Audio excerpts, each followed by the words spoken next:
دیوارەکانی زۆرێک لە خانوبەرە، تابلۆکانی نیگارکێشە بە تەمەنەکە، ڕەنگێکی تری بە گوندێکی خۆرئاوای وڵاتی کوبا بەخشیوە. تابلۆکانی نیگارکێش خۆسێ ئەنتۆنیۆ فۆستەر چەندین خانوبەرەی لەو ناوچەی تیایدا نیشتەجێیە ڕازاندۆتەوە. سەدیقە هونەریەکەی هونەرمەندی تریشی هێناوتە ئەو ناوچە هەژار نشینە. شێوەکاری تریش هاتن بۆ ئێرە نیشتەجێ بوون و لێرە دەستیان بە کارکردن کرد. هەندێک کەوتنە فرۆشتنی ئاوی گوێزی هندی یان کردنەوەی پێشەنگای بچکۆڵانە یان سەحریان دەکرد. وای لێ هات خەڵکەکە بتوانن بە شێوەیەک شتێک پەیدا بکەن.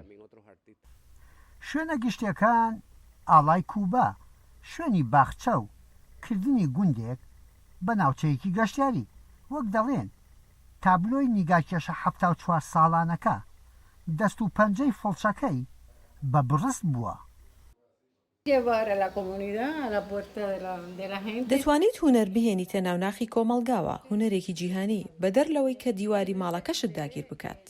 ئەگەر کەس ناوی ئەم گوندەی نەبیستی بێت بەهۆی کارەکانی ئەم شێوەکارەوە بۆتە جێگای سەرنجی کوبیەکان و گەشتیاران.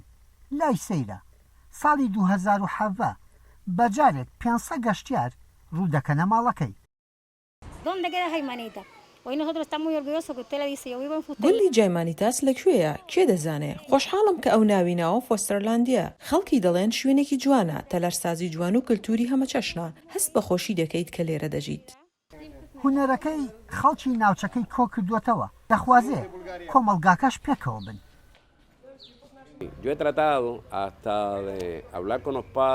هەوڵمدا لەگەڵ دایک و باوکی ئەم گەڕەکەی خۆمان بدوێم تا بزانم کە چەندە سەرسفرەینان خواردن پێکەوە دەبن وەک خێزان. ئەگەر یەک لەدنانیش هەبێت پێکەوە بە خۆشەویستی بیخۆین. فەلسەفەی ژیانی من خۆشەویستیە.